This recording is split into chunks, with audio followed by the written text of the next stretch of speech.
said out front here. I'm just making sure I've got all of my right stuff in the recording. So yeah, thank you so much for coming out. I am Dr. Cory Barker. I'm an assistant professor at Bradley, and I teach a range of classes related to journalism and media. And a couple years ago, I did a series like this for the Peoria Public Library. So it was cool, the Chillicothe folks, to ask me to come over here and do an updated series, because this is a topic that obviously keeps changing.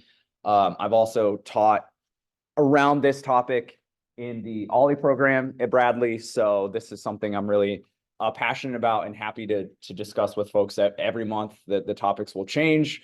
But today we're going to talk a little bit about AI, deepfakes, and sort of generally how you can have a better sense of what's real and what's not when you encounter it online, both just on the web, but specifically maybe on social media as well. So we'll go through some of the issues, and we will also talk about, why this is a challenge and some potential ways to feel more confident to spot potential fake information.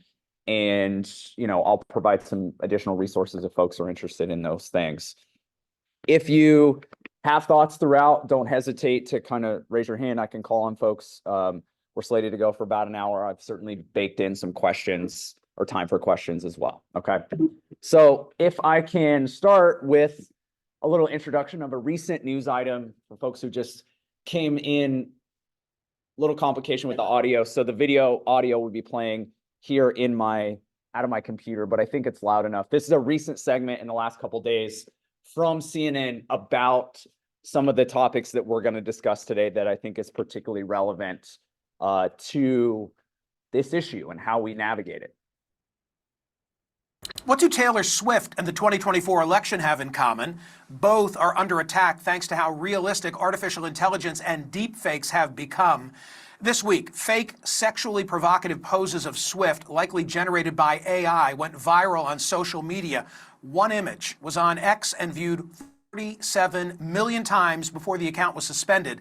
In Swift's case, the backlash has resulted in a movement called Protect Taylor Swift. But how will we protect the electoral process? This week, a fraudulent robocall purporting to be President Joe Biden went out to between 5,000 and 25,000 New Hampshire voters, urging them not to vote in Tuesday's primary and to, quote, save their vote for the election. Republicans have been trying to push nonpartisan and Democratic voters to participate in their primary. What a bunch of malarkey. Pretty convincing, right? The source of the robocall campaign is unknown. It's under investigation. It's just the tip of the iceberg of how AI disinformation campaigns can disrupt elections. A chilling example of this happened last fall in Slovakia. Just days before their election, deepfake audio recordings circulated, seeming to be the progressive candidate plotting with a journalist. The Progressive Party was defeated by the pro-Russian Populist Party. Plus, there's a flip side of this danger. As fakes proliferate, it becomes easier for those who are actually caught on audio or video to brush it off as manufactured. In fact, Donald Trump has done just that. He attacked this ad the Lincoln Project ran on Fox News called Feeble, that was made from authentic footage, saying that it was, quote, using AI, artificial intelligence, in their fake television commercials. And with massive layoffs at national and local media outlets across the country, think of the LA Times this week, it's going to be harder to combat misinformation. Joining me now to discuss is... I'm going to stop it there after the very rosy picture that he painted in 2 minutes. So this has been published in the last week, a couple of relevant news items, both the pornographic, sexually explicit Taylor Swift deepfake video, and then also the kind of deepfake audio of President Biden that went out to folks in New Hampshire before the New Hampshire primary last week, right? So that kind of sets the stage. Obviously, I think this clip does a nice job of trying to lay out the stakes of both what is happening and maybe, what are the potential challenges of dealing with an environment like this. I'm sure you've encountered clips like this, news items across television, across article, or, in the newspaper or magazines, that this is a growing issue, right?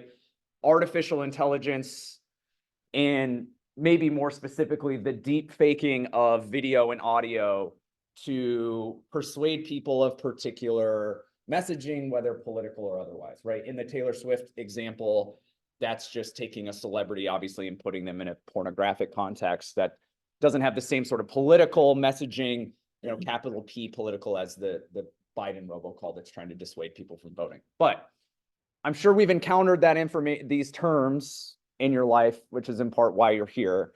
But before I provide some basic definitions, just what do we think we know about artificial intelligence? Let's just start there. Like, coming into this room, what do we know about AI in relationship to misinformation? If anyone's willing to volunteer. More pervasive than real life. Okay, so AI generated misinformation could be more pervasive than we even imagine, right? Internet and social media is a really vast place. There's so much stuff, information, content, media circulating all the time around the world simultaneously. The scale of this issue feels hard to like put your hands around, right? I think that's a great point. Other thoughts about what we think we might know about AI? Yeah, thank you in the back. Like constantly, everyone in this room. Yep. It's at the grocery store or the pharmacy, or even visiting a website. They'll say, oh, well, you can see this if you accept all the cookies. And then they collect, and then all that information, you get the right algorithm, and you can twist and turn and make something out of something surreal and not real. Right, absolutely. The explicit sort of technical process, you know, of artificial intelligence in general, I've got it on the next slide here, but just this idea of collecting a bunch of information, of data, right? And that can be personal information in this context. It can be, you know, collecting data related to a very scientific, technical problem that you're trying to solve, but then using, you know, highly intelligent, sophisticated algorithms, training them with that information over and over and over again, so that they learn with all of that information presented to them. Okay, if I'm presented with this problem, I would respond in X way. Or if I'm presented with this problem, I would respond in Y manner, right? And in the case of the sort of spread of potential misinformation as the result of that, you know, the collection of information or of media includes images, right? It includes voices. It includes the things that we see in these examples where it's not just our personal data, which is extremely important, but in the case of a lot of these folks, politicians, celebrities, statements they've made, images that have, you know, been created of them, just public appearances, all of that stuff is being collected in the same way as our, you know, what we're clicking on Amazon before we make a purchase, right? So when we think about data, data is not just things that we generate like on our phone, it's also the media that is generated of us that gets run through these sophisticated algorithmic processes as well. What about deepfakes? What do we know about deepfakes? Do we know? On the dark web. In some part, right? And we'll sort of get to that, where these things come from. When we see the example of, or hear about the example of the Taylor Swift video, right? And then of the Biden audio. Those are examples of deepfaked media, right? Meaning that we're using, if I can just click ahead here, AI and sophisticated technology to digitally manipulate your likeness more than just you know, information about you that's in a text-driven platform. Like, deepfake generally started with video, and we'll look at some examples of that, where you're taking someone and you're making a video to make them seem like they're saying or acting in a certain way that they're not, and we'll see some. But now it's extended to voice more commonly. In the case of the Biden example, where you collect a bunch of audio of Joe Biden, right? And he has had a long political career of talking into microphones in front of television cameras. And you take all of that information and you run it through a intelligent database platform technology And that then gives you essentially all of these clips, right? Of Biden's speech patterns, the words he uses all the time, when he pauses, the filler words, the tone, the volume, etc. And then you can use technology to generate entirely new statements from pieces of old statements, right? Both, this process, something like deepfaking, there is clearly historical parallels here. It's not as if like we didn't manipulate photos and videos before artificial intelligence. The challenge now is that it's increasingly sophisticated, right? So that when people in New Hampshire get that robocall, which they're kind of used to in New Hampshire during a primary, they get an automated call from a campaign. You're used to hearing sort of political messaging that's been pre-recorded. It's not like Joe Biden is literally calling you, right? You're used to that part, just a pre-recorded message. What you're not used to is that being digitally manipulated so that you're hearing Joe Biden tell you, don't vote, right? And I've got a longer version of that I can play for you. And upwards of 25,000 people got that message that basically said, stay home, right? So deepfaking is a process that is using artificial intelligence, right? So the answers about artificial intelligence were great. Combining large data sets with intelligent algorithms that learn patterns and data, right? And that's not just numbers, that's not just history, it's now increasingly visual media. So AI is obviously used across every industry. When we hear about it in the media, it's often connected to things like ChatGPT, like chatbots where you can ask it questions, get it to do research things for you, etc. But also image creators or media creators. One of the more notable ones that you can use online is called DALL-E, a reference, of course, to Salvador Dali, where you can tell it, give it a command and it will create, running through this whole database of images that it has, artwork, photographs, etc. It will then create an AI generated image, right? So artificial intelligence is a big, broad category, and then deepfakes are using artificial intelligence to create videos and increasingly audio segments that manipulate someone's likeness, their patterns. What we see, as we saw in the CNN clip, is that this is increasingly kind of covered or couched in the context of political disinformation, right? That this technology, deepfake specifically, is going to be used to have politicians say things that they didn't say, to call potential voters and tell them not to vote or to do something that they wouldn't normally recommend. In the other case that they mentioned in the CNN clip, that there's a political figure who's allegedly caught on tape talking to the media about what they're going to do if they're elected. There's a fear, and when this is covered in the media, that this will sway elections, it'll sway people's votes, etc. The Taylor Swift example shows us kind of the fears that when deepfake technology was popularized 5-6 years ago, a lot of it was focused on like high profile figures in pornography, right? That you can put a famous person's face in a pornographic image or video, and now suddenly it looks like that's them. The middle one there that I have in quotes, sock puppets, is a phenomenon online that's an extension of what we've seen on social media with any conversation or fear about like bots, right? That there are fake Twitter accounts, that there are fake Facebook accounts that are circulating mis or disinformation. There's the deepfake version of that is just called sock puppets, right? Where you can literally, using the deepfake technology, just create a completely new person, right? That has a presence online, that is advocating for one policy or one initiative over another, but they're not real. And it's just used to astroturf certain ideas or certain policies, certain candidates, etc.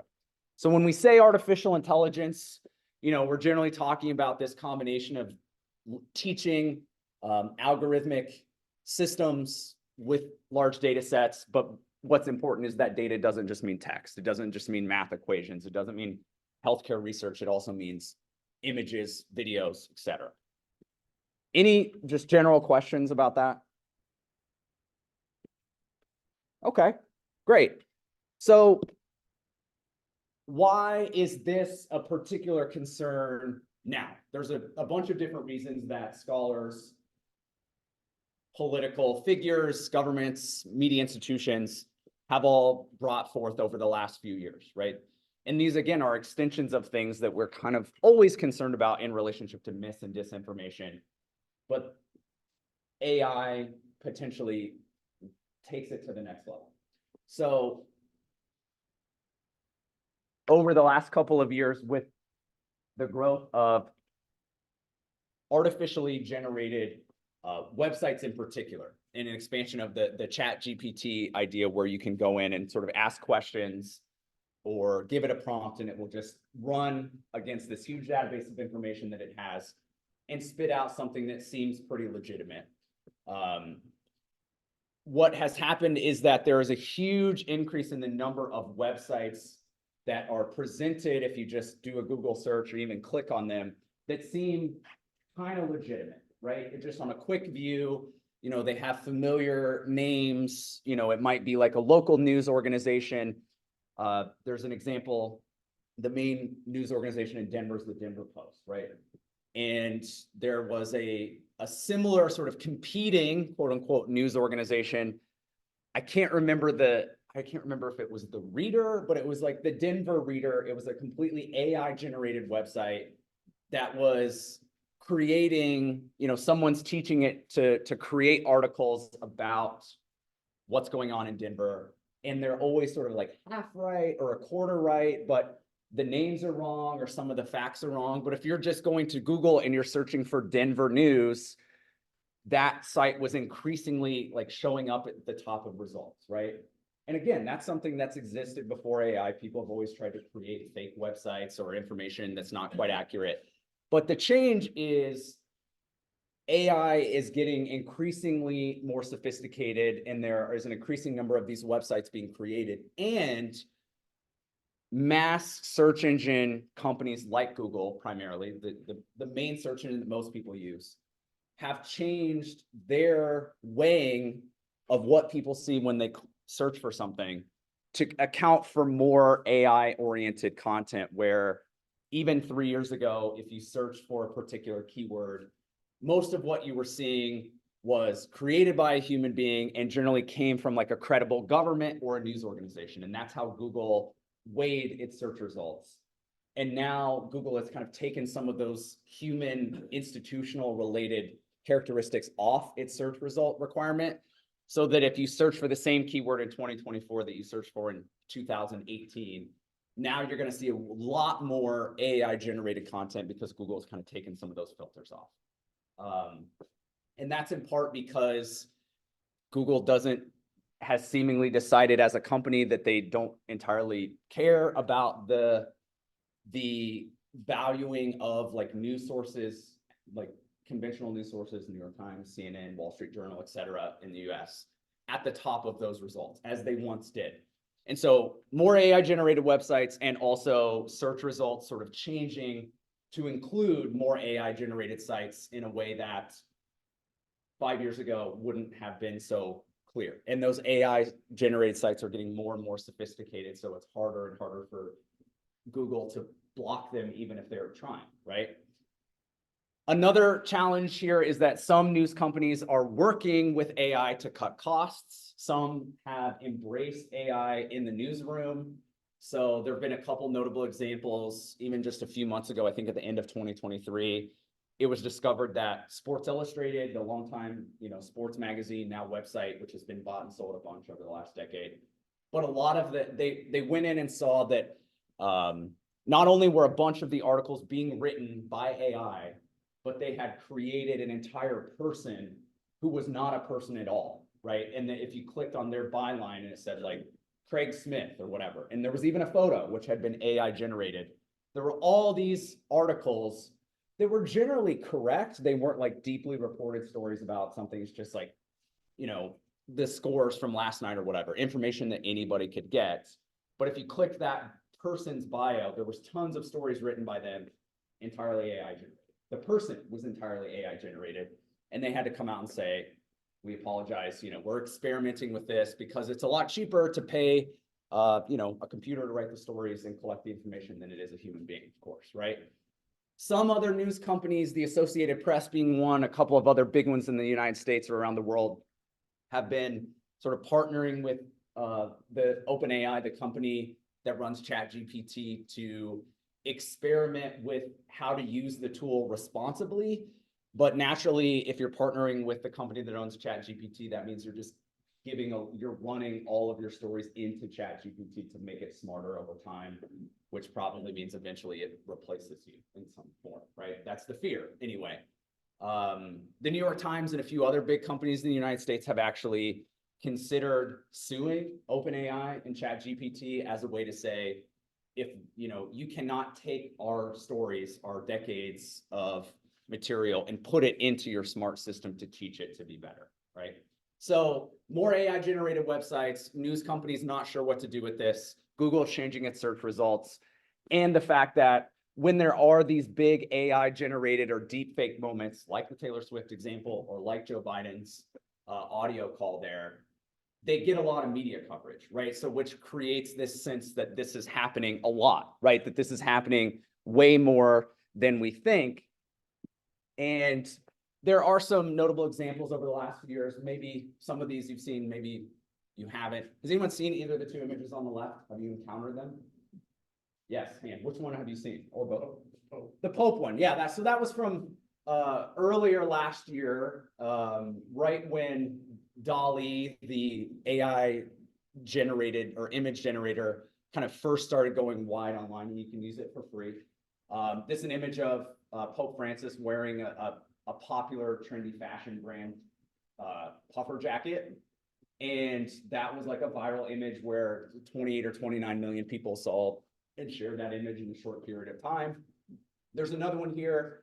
I guess these were created by Midjourney. I apologize. Another AI generated image generator. This is one that was later in the year as the number of trials surrounding former President Trump, or lawsuits started proliferating a little bit more. And an AI generated image here of him being arrested by a number of police officers in New York City. A year before, there was a deepfake video here of Ukrainian President Zelensky, where in the video, and this was released all over social media in Ukraine and in Russia, and circulating kind of in a pro-Russia news outlet in Ukraine and all over Russian TV, where he's allegedly calling Ukrainian soldiers to put down their arms. So I'll just play a little bit of this here real quick. Obviously, it has big red deepfake text on it, so it is fake, but you can see how it's in that uncanny valley of sort of real, sort of fake. Виявилося, не так вже й легко. Я змушений приймати складні рішення. Спочатку я вирішив повернути Донбас. Настав час глянути правді у вічі. So this is a particularly weak example where the mouth is not always moving. You can kind of see the clear difference between his head and his neck. But if you didn't know, if you were lacking context entirely, is there anything in the first two just static images that seem fake? Just visually what you're seeing, does it look fake? Some people are shaking their head no, some people are shaking their head yes. What about it looks fake for folks who might think that either one of these images of the Pope or Trump? Yeah. One in the middle, I would expect to see Secret Service personnel all around. So context clues, right? The idea that like, in what scenario would a former president be dragged into the street, right, by NYPD officers? So that gives you a little, like, okay, that's weird, right? Other thoughts about what we see here that makes us think, like, is that real? Is that? Oh, it doesn't look right on the Pope. The collar, yeah. Yeah. And I mean, partially like this coat is so puffy that like that is what the coat looks like. But you're absolutely right that when you start sort of trying to think about the way clothes look, especially around the neck, and the way the lighting looks. What's he got in his right hand? I think it's a water bottle. I can't tell actually.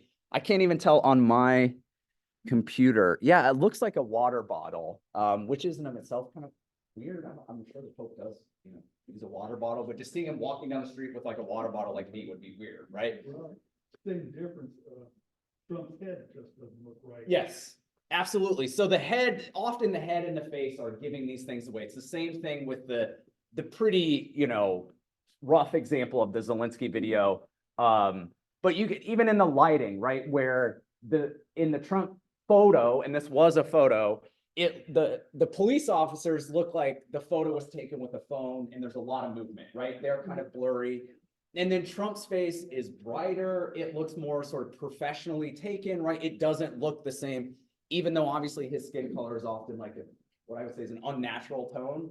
That still doesn't quite look right, even if, he's got a lot of bronzer on that particular day. It just doesn't seem right. His head kind of just seems like they sat it on his neck, right?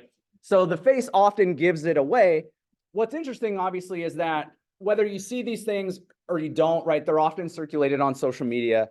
They get a significant amount of attention that in certain cases then like filters upward to more conventional media, right? Covered in the newspaper, covered on national news, on cable, sometimes on local news if they're particularly, popular or prominent. So what complicates this, right? So there's just more of this out there. And then if there's more of it in general, some of it just for fun, some of it people just screwing around. If there's more of it in general, that means pretty good chance there's more of it that could be mis or disinformation, right? What is further complicated is that AI generated material is pretty good at even accidentally creating misinformation or incorrect info because it's a computer. It's really smart. But if you ask, for instance, ChatGPT to, write you an essay about a particular topic, it's going to look pretty much like an essay. It's going to pull some sources from the internet that, other people have used about that particular topic, but oftentimes it will include incorrect sources. It will not just like sources that are incorrect, but the names are wrong. The publications are fake, right? That it's sort of saying author X in the New York Register said this or whatever, and that's not a real newspaper in 2024, and that person doesn't actually exist. So I say that as a professor who is increasingly reading things that are ChatGPT enabled, right? Unfortunately, when a student submits an assignment, I can pretty much automatically tell. Right now, that could change, but right now I can pretty much immediately tell that it was ChatGPT, right?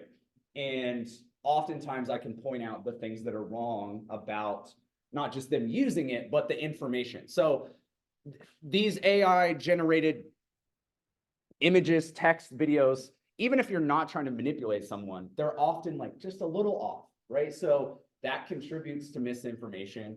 It's obviously increasingly easy to use these things, right? Some of these are sophisticated examples, but a lot of the things that circulate are created by people just sort of screwing around with the open tools that are free to use. And then obviously there's more sophisticated ones that people are using for, more political malfeasance. What I think is really important and what I want to discuss a little bit at the end is, the visibility of certain things, of certain topics, namely like certain politicians, the fact that we're in election year, right? And the fact that there are so many different platforms for media and information to circulate, right? That we're not just talking about radio, TV, and print, that we're talking about the internet, but also all the different platforms that exist on the internet and on social, certainly just allow the ecosystem to be flooded with stuff, right?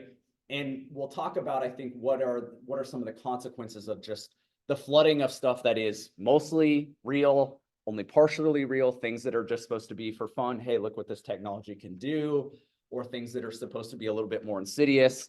So here's a longer version, and it's still just a minute-long clip, I think, of the Biden robocall. It's also from a dirty political trick in New Hampshire. It's important that you save your vote for the November election. Voting this Tuesday only enables the Republicans in their quest to elect Donald Trump again. Now that sounds like a plea from Joe Biden, except. So Did that sound real to you? I mean, obviously you know it's fake, but what about it sounded real? The tone sounds pretty familiar to Joe Biden's voice, right? Anything else that he said or the way that he said it that would convince you, oh, that sounds pretty real? Obviously talking about, talking about Donald Trump, talking about the Republicans, things that he would be talking about generally if he called in this context. The election is happening. Those contextual things matter. Yeah. I also think that, at least I was brought up, you just believed whatever you saw, for the most part. And so I would expect like you say, an election cycle. Yep. To get a phone call and to expect that it would be actually taped by that person. I know he's not gonna call in. Call you personally, right? I would expect that it would be accurate. Yeah, I think the context it's just like the images, right? Like that given the context of what we generally know about, how even ex-presidents are surrounded by Secret Service, right? We would know that Trump would probably not be dragged into the street by NYPD, right? In this case, we sort of expect to get annoying political messages that are taped, that are very, political advertisement focused, that are, trying to get out the vote. So you would not expect like Joe Biden to call you personally, but you would expect maybe to get a taped message, right? So that context goes a long way in thinking like, well, actually, this could be legitimate, right? I also think that in this case, that it is a phone call, right? Like the fact that it doesn't sound like the most pristine quality, right? And obviously we're hearing like a recording of a recording, but the fact that it's not super pristine quality, I think helps, right? That, when you get those type of calls, you're not expecting it to be crystal clear phone fidelity, right? That it might sound not only recorded, but just kind of like, yeah, this is like a pre-taped message they're playing for a bunch of people. So that helps, again, convince you like, huh. But then obviously when he says like, don't vote, that should be a signal. It was for most people. It's not as if, well, we don't know for sure, but it's not as if a lot of people got that and were like, okay, never mind, right? Yeah, go ahead. I was gonna say the same thing, that whatever your political leaning, Joe Biden isn't like a total fool. Yeah. And so for him to say, save your vote. Yeah. Let's go there, but for him to say, save your vote. Right. Isn't even accurate, and Right. he would know that. Yeah. He's been in politics enough, he knows you don't save your vote and it counts in November, but you can't count it. Yes. Makes no sense. Right. So the context of what he's saying, even for the oldest, maybe mentally sort of, losing it a little bit, right? President, no matter your perception, like rarely do you hear any politician tell anybody not to vote, right? No matter the context, right? In all cases, like universally, political parties, politicians are saying vote, right? Rarely are they saying do not vote in general, and specifically they're also not saying like, well, you only get one, right? So the idea that whatever you do in the primary, hey, that's your vote, right? Yes, go ahead. So I have several friends, all different kinds of perspectives, and so I said to one of my friends, I said, did you see on CNN or hear what person X said on, it was a quote in the video of that person. He said, oh, that was a deepfake. Mm-hmm. He told me it was a deepfake. And I said, well, that might be, but I called the triage, go to 3 other different news outlets. Yeah, that's great. Wall Street Journal, the Washington Post, whatever. And if you can cooperate for all 3 of those sources that person is correct, it was a deepfake, fine. Yeah. But Yeah. you've got to go out and do your research because there's so much misinformation. Right, and I think not only is that a great model, and we'll talk a little bit at the end, of course, about some potential other variations on that, right? But one of your friends' response is like, I think, beyond the concern of like literal misinformation and disinformation, what the larger concern, if you're asking me, like in the argument I would make, is that, right? The sense that the well has been proverbially poisoned to a degree that people just don't believe anything, right? Or they don't believe anything that doesn't confirm their priors, right? And there are a million reasons for that, but then when we talk about these examples, it allows you, whether explicitly when someone presents information to you, or just in your own brain when you're like scrolling on a device, to think, you know, that can't be right, or to just quickly move past it if it does not confirm what you already believe about a particular person, party, issue, right?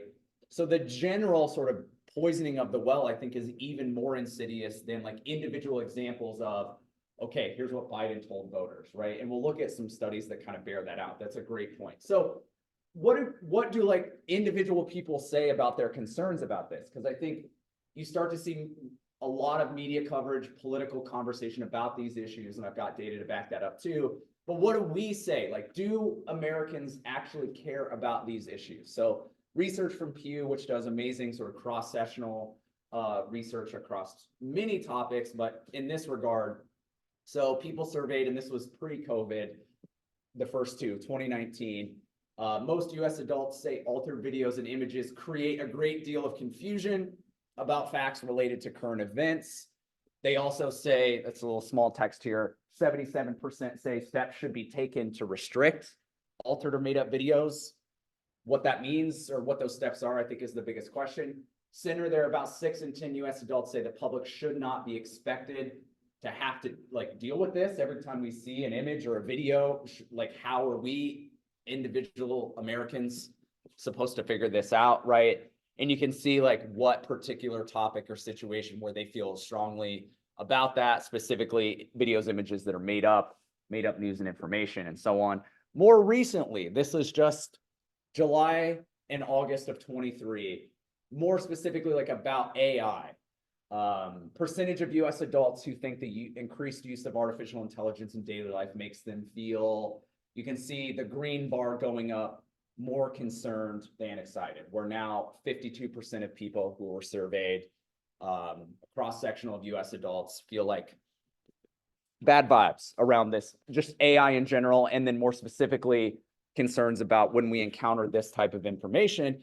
Naturally, the sort of institutions in society, governments, media have been also focused on this. So in the fall, the White House and the Biden administration issued this long executive order on what they call safe, secure, and trustworthy artificial intelligence, which has this whole pitch for the whole sort of institutional infrastructural approach to, you know, AI companies are going to have to run more things by us, and by us we mean, you know, not just the White House, but departments of energy, departments of homeland security, all these different institutions, to try to just make this thing safer in the abstract. And then sort of more specifically, you know, Chuck Schumer has run a bunch of what he's called AI insight forums, which is, you know, bringing in people from across industries to try to figure out, like, what do we do with this? How do we make it safe? More recently in this, you know, I didn't know how big the screen was going to be, but I can read some of this to you here. The World Economic Forum, they have like a sort of big committee, cross-section of industry, global risks. What are the biggest risks to stability in the world? The short-term outlook, 2 years from when this was released, which was the end of 2023. The number one thing that they put on that list was mis and disinformation, and there was a big part in there about specifically AI and deepfake videos. So the most immediate concern for the next couple years, above climate change, cybersecurity, any number of things, right? Inflation, crime, whatever, number one thing was misinformation and disinformation. So I think what's really fascinating is that then that obviously plays into this sort of symbiotic relationship of how it's covered by the media, right? If you search for this topic on any major news website, tons of coverage, right? And I just picked a cross section of news sites from Reuters to USA Today to Axios to I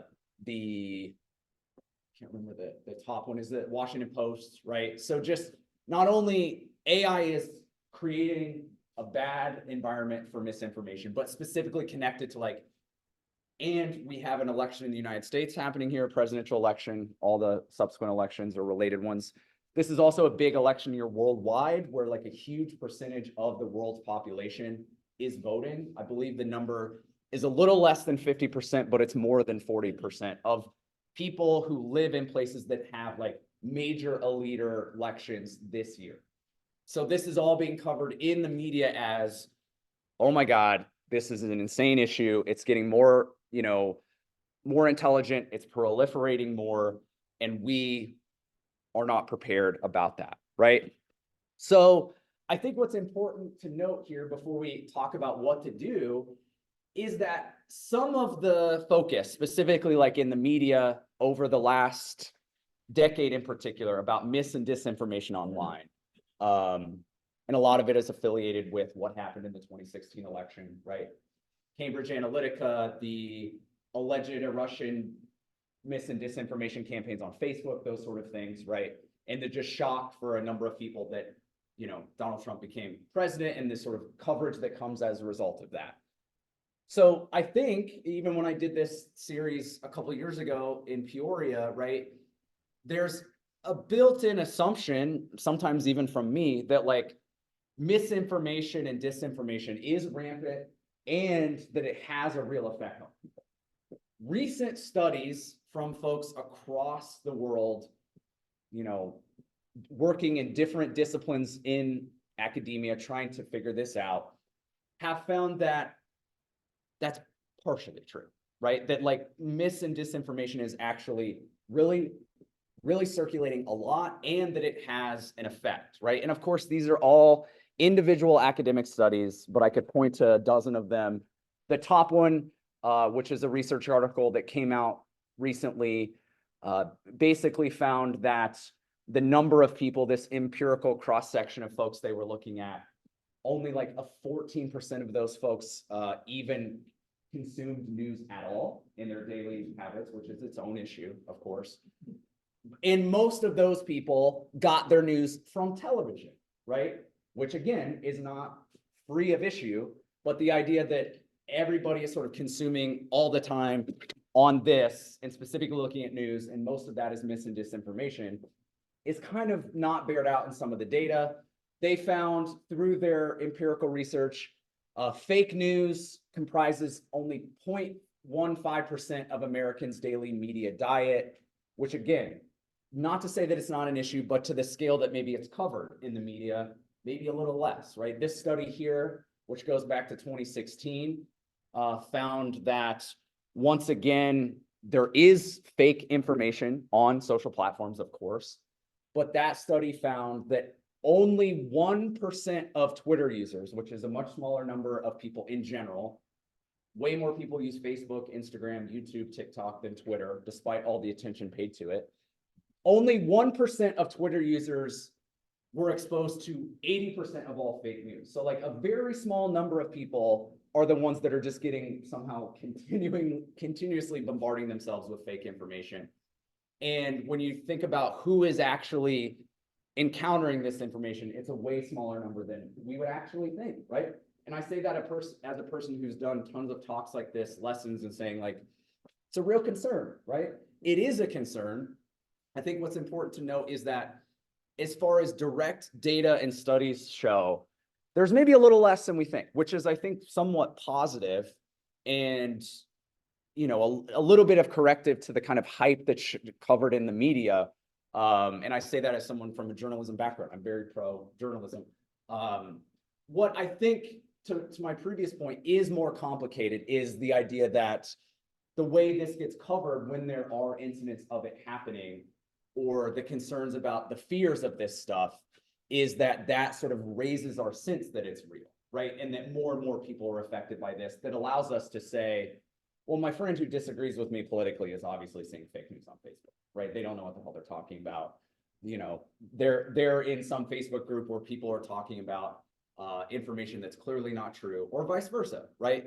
That I'm encountering stuff that's true and accurate. I stop, I cross-check everything, and the people I disagree with, they're not really thinking through about this, right?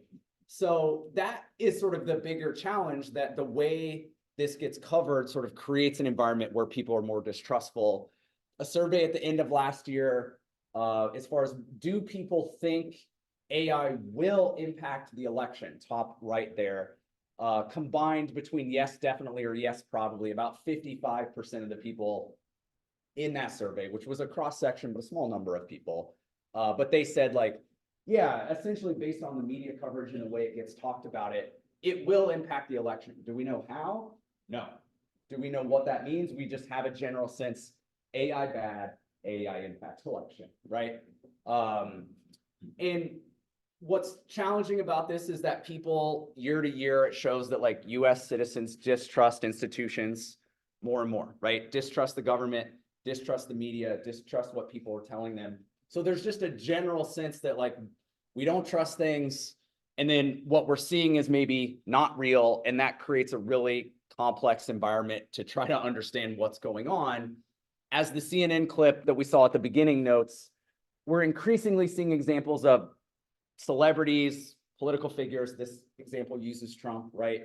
That when people do things that is caught on camera or have said things that are real, increasingly what we're seeing is people saying like, oh, that's deepfake, right? I didn't say that. So Trump saying that the images or the clips of him in that one TV ad were deepfaked by the Lincoln Project, which is a group of, you know, Republicans who have been anti-Trump for a long time.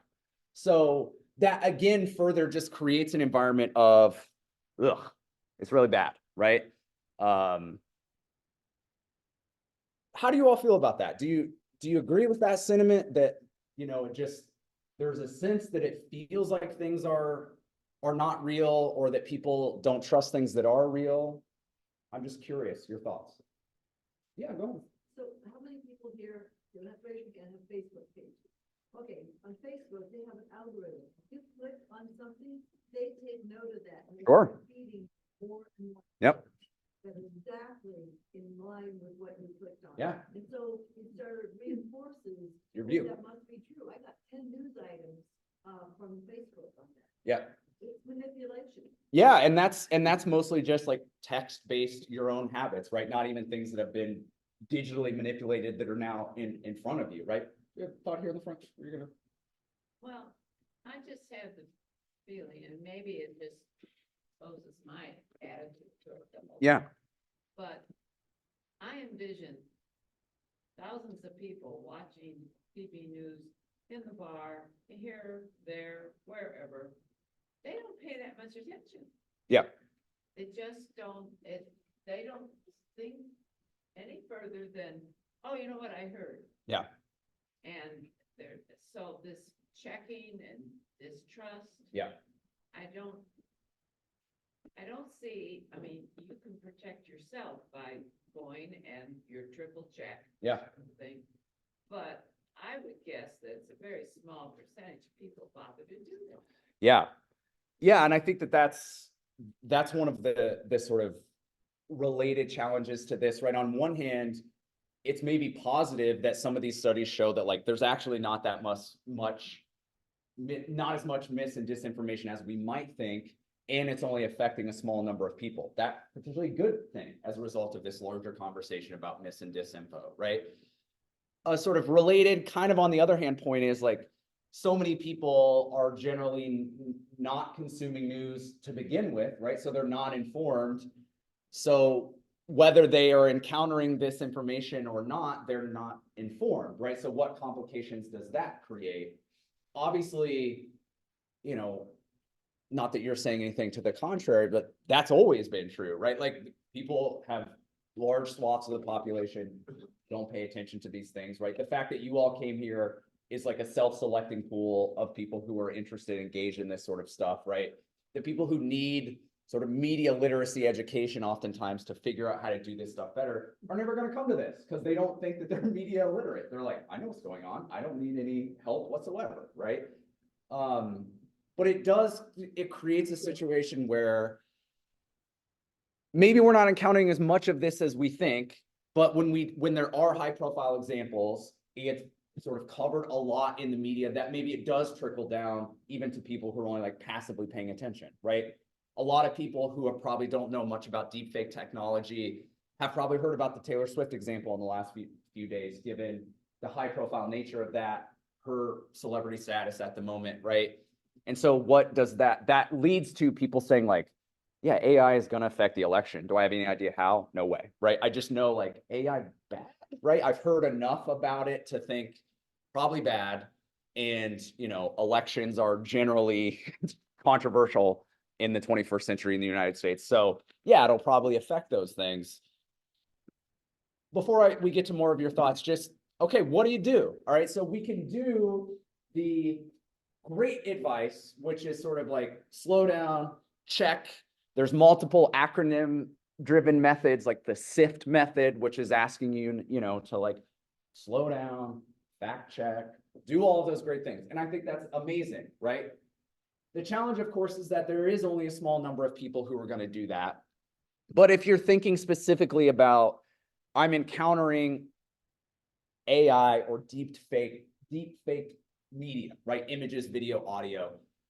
If you're encountering people, right? One of the things to think about is the eyes. The next thing is sort of the mouth. Sometimes the hands are a little odd, like fingers are missing. The lighting on those things, as we saw in those images of the Pope and Trump, right? The face often like gives it away, and the lighting around the face can give it away. And the sort of unnatural nature of that. Beyond people, when you encounter like buildings or locations, like I saw an example in preparing for this, something that I didn't even know had become a topic for a while on social media, that there was allegedly someone trying to suggest that there was like a bombing or an attack at the Pentagon at some point in the fall. I never saw this at all as someone who consumes the news every day, but millions of people had like seen this social media post, and the image was completely AI generated. And like the fence that was in front of this building, which was not the Pentagon, that's neither here nor there, but was like very weird in proportion to the building. It sort of blended into the building in a way that just looking at it quickly, you're like, that's fake, right? When you're encountering text, like spectacular data, like heavily impressive data, that's always something to be skeptical of. Obviously double checking not only the information itself, but where that came from, and is it true or false? Like, is that a real person who they're allegedly attributing or citing? And do they work for a real institution, meaning news company, college, whatever?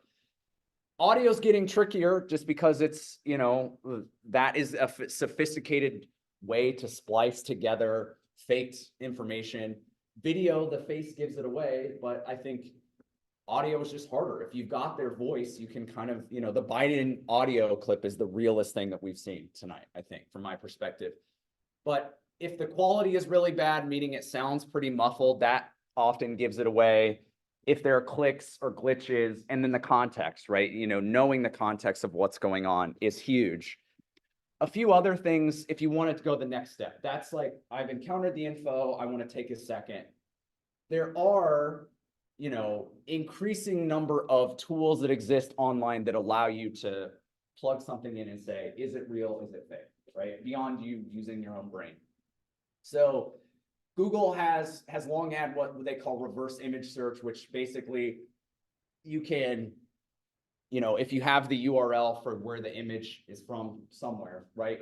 You can basically paste that into Google and it will spit it back at you, and then you can look at the details, right?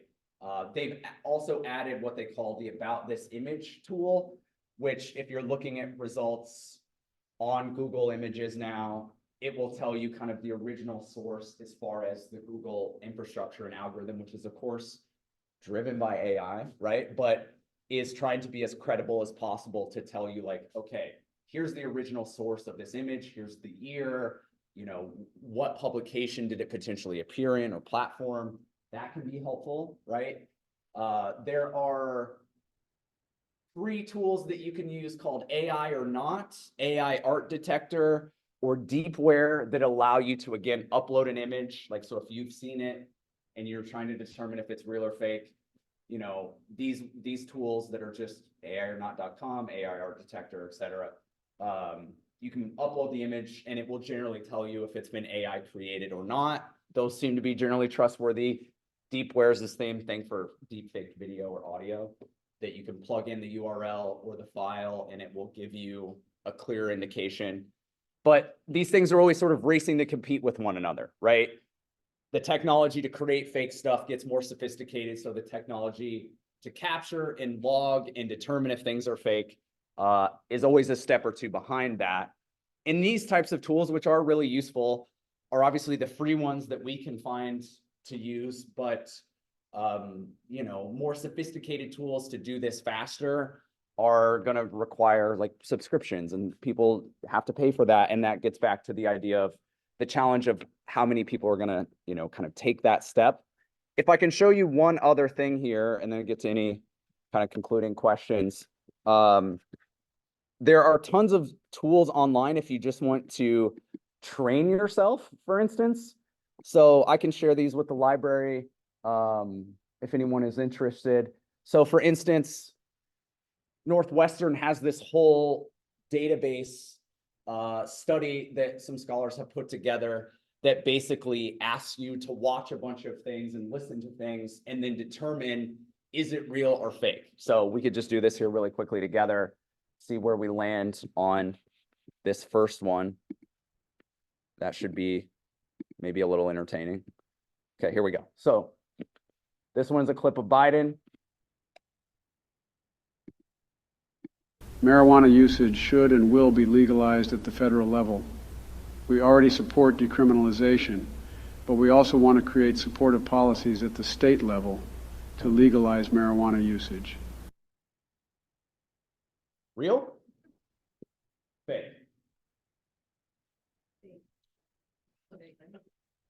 Are we willing to do hands? How many people think it's real? Okay. How many people think it's fake? Okay. So more people said real. So I'll go with democracy here and I'll say real. And you can also say like how confident you are. So slightly confident. Submit. Fake. Joe Biden did not say that. One thing that you can, again, this is a great tool. You can sort of train yourself. If I blow it up, you can kind of see the unnatural. Marijuana usage should and will be legalized at the federal level. We already support decriminalization, but we also want to create supportive policies at the state level to legalize marijuana usage.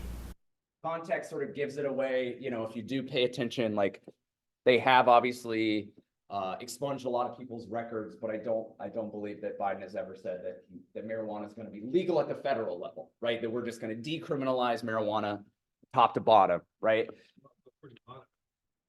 Yeah, even for him, it's pretty low key, right? You know, sort of notably, like during the debates, which this is the context that this appears to be, like he had a little more energy, right? To the point where people were like, what are they injecting him with before these debates, you know, because he's kind of amped, right?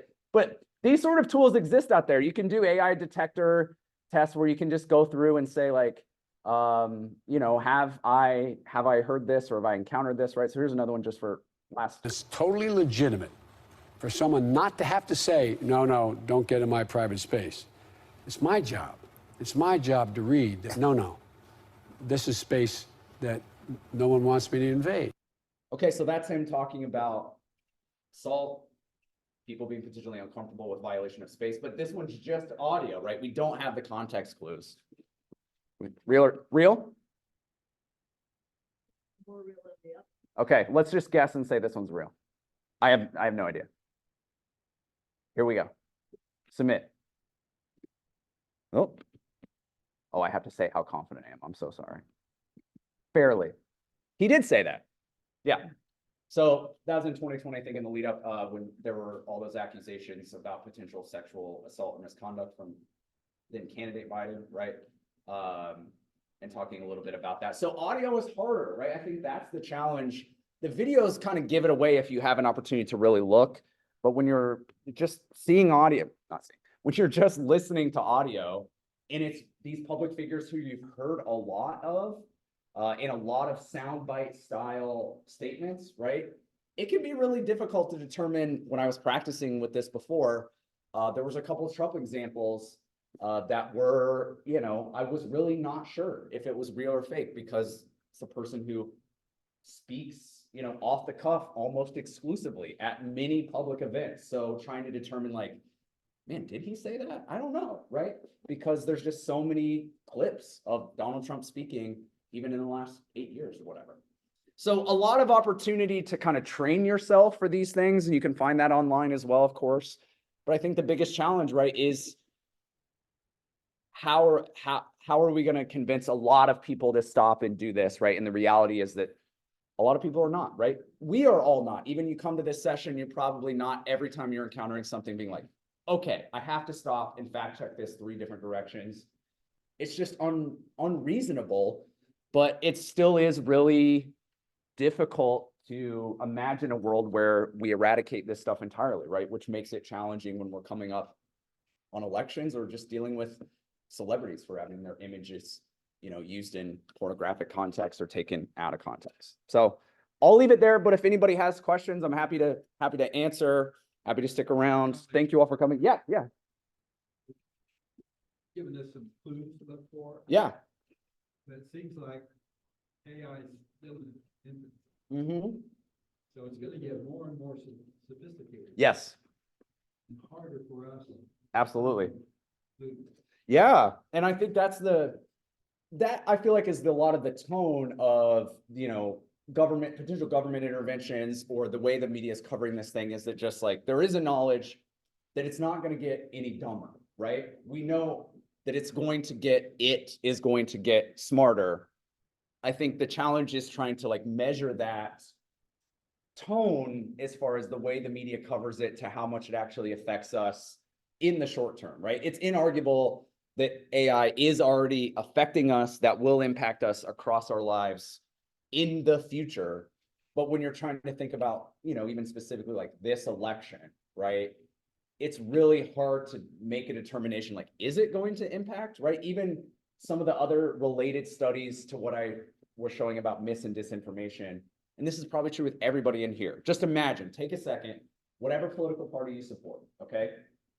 It's November. Almost certainly we're picking between Trump and Biden again, okay? Imagine a world where you saw a deepfake video of the candidate you support, right? Doing something that you found deeply awful. Would that, if you thought it was real, would that convince you to vote for the other candidate? Honestly. Probably not. And maybe if it's like murder, I don't, you know, like I think what we see, especially in Western democracies, is that people are so politically polarized that no matter what happens, probably the worst reaction in that case is like, I'm just not voting, right? Which is a negative for that candidate. But the idea that misinformation or disinformation from AI or from just Facebook, right, is going to change somebody's mind in a political context when most people who are engaged, right, anybody who's paying attention is generally like, has picked a side if we're taking it in a political context. And no matter what they see, they're probably stuck with that, which is another related issue in showing the overlap of all this stuff. But you're absolutely right. This is only going to get better. It's only going to get smarter. These studies in part exist to like sort of help us, but also help researchers and industry sort of figure out like, okay, this is what this question people keep getting wrong for this particular reason. What can we know about that? But that doesn't stop the technology from getting any more sophisticated. That's for sure, right? Other questions, comments? Yeah. You had mentioned that you have students that have sometimes submit papers that are written with ChatGPT. Yeah, sure. How prevalent is that?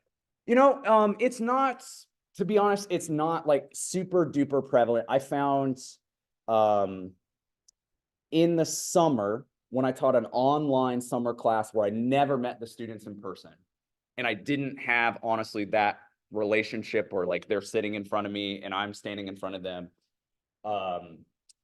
In that context, that was the first time where I would say like in that class, which it was a small group, small sample size, it was rampant to the point where I was shocked, right? I had 6 or 8 students and I think 4 of them, like I caught it because they made a lazy mistake where they like left in something that the ChatGPT spits out, where they were asked to like evaluate a news site and they were just plugging in my questions. Like they weren't even like trying to have a sort of targeted search. They were just copying my questions from Canvas, our management, classroom management website, pasting them in. In a couple of those, it would say like, ChatGPT's database only goes up to 2021. We encourage you to visit the site yourself. And they would just leave that in the answer.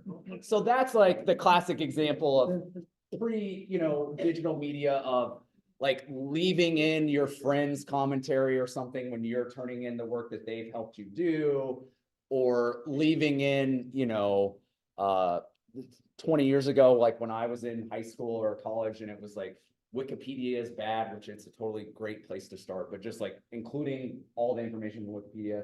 So that was when it was particularly rampant. I think in my classes, sometimes it can be where it comes up and it's really obvious is where, I teach journalism, and they've clearly actually gone and interviewed people and sort of went to an event and they've done some basic reporting, but then they're just completely, nervous about how to organize it, how to write journalistically. And they're kind of plugging in some of the quotes that they have and some of the notes that they have and saying, produce a basic news story with this information. And, when you develop that relationship with students where their work, and suddenly it sounds not only sort of inhuman or kind of off, but also not at all at the level of work they typically turn in, either worse or better, right? Some students are not great writers. Their process in that class is to get better. And suddenly they turn in something that like on the surface sounds even more formal than anything I would ever write. You're immediately like, okay, which again is just an extension of checking for academic misconduct that professors and teachers have been doing for hundreds of years, right? But it's just so much more sophisticated because there's an ability to use this tool so easily, and you notice it, but you can't totally confirm it. Like they have to leave evidence for you, right? And so that's what's really challenging is people in higher ed, I'm sure in K through 12 are having the same conversations about, do we discourage it entirely? Do we ban it? Do we teach them how to use it responsibly, right? And every institution and department, even at Bradley, I think is doing that differently, right? Like some faculty members are like, if you're using it even to take notes or to collect information, you're cheating. And other departments or faculty would say, it can be really useful to collect info, to automate your work a little bit, but you shouldn't use it in these 5 contexts, right? I think that just makes it really hard. If you suspect a student has done it. Yeah, personally, if I suspect, but I can't confirm, and in certain cases, I will try to like plug it back in. Like I will plug in my questions or I'll plug in my prompt and see if it spits out the same stuff. If I can't go further than that, I'll make a note. I'll grade it earnestly, using the rubric that I have, but I'll make a note in my narrative to them that this sounds really unnatural, that this is, because a lot of times AI can't quite generate like basic 20-year-old journalistic writing, even in my relatively short career teaching that, like I know what a 20-year-old who's learning how to do journalism generally what it looks like, right? So I make the point that's sort of, hinting to them like, I kind of know what you did here. I'm going to give you a fair score this time, but like, if I see this again, obviously we'll rope someone else in, or I'll just give you a 0. In the cases where they straight up, left it in there and I've just left in the comments, okay, you use ChatGPT, that's a 0, like, don't do that, like, please, just, it's so much extra work for me, don't do that, Not one case did a student come back to me and challenge, or literally they never addressed it. They just took the 0 and moved on because right? Especially in that example when you have the evidence. Yeah. AI is also going to get better at discovering if the article was written. Totally. by AI. Yeah, and that's a great point because, for a long time, we have this, I've never used it because I generally, just the way I teach, I try to trust the students, but I know faculty who use all sort of classroom management systems, the websites where they submit most of their work, right? There's a tool that you can use called Turnitin which will, you upload their work in any context, like if it's a research paper or whatever, it will, using algorithmic data, artificial intelligence, and this has existed since I was in college, it's obviously gotten way smarter, it will tell you if any section is plagiarized, right? It will tell you, okay, this paragraph was copied directly from this USA Today article from 2011 that is on one of the works cited pages on Wikipedia, right? So to catch people using AI, you're just using AI, right? So that underlines like the cyclical, and by uploading their paper, you're putting more information into that database that AI is going to then use to make it easier for them to cheat later, right? Which is just a never-ending sort of snake eating the tail. It's tough, right? I would say though, it just to go back, like it's not been super rampant in my classes, and I don't know if that's the nature of my courses, right? I do a lot of group work. I do a lot of activities. I try not to do a lot of just like classic essays that they can just, where they've got a topic and they've got to submit 5 pages.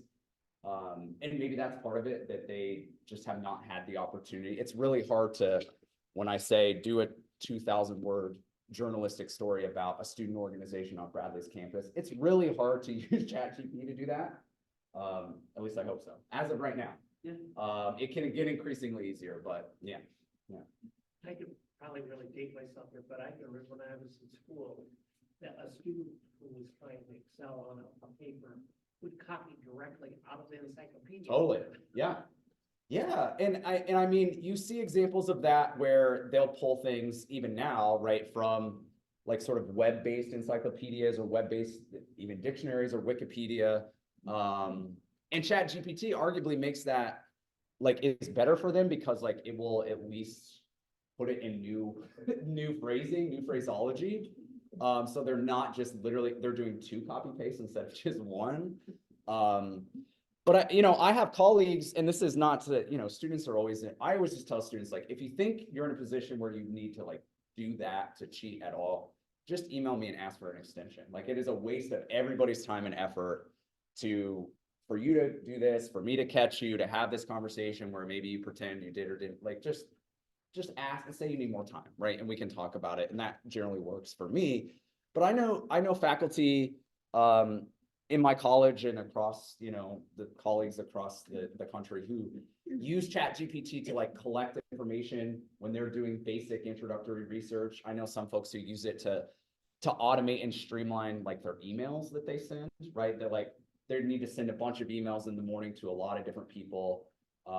And they want it to sound professional, especially folks who are maybe non-native speakers, right? Colleagues who are from different countries who are always just a little concerned about tone and syntax in their emails when they're going to English colleagues. They use it, right? So they're going to be a little bit more sympathetic to students using it in classroom because they use it in their everyday life, right? Which I think is really useful. Other questions, comments?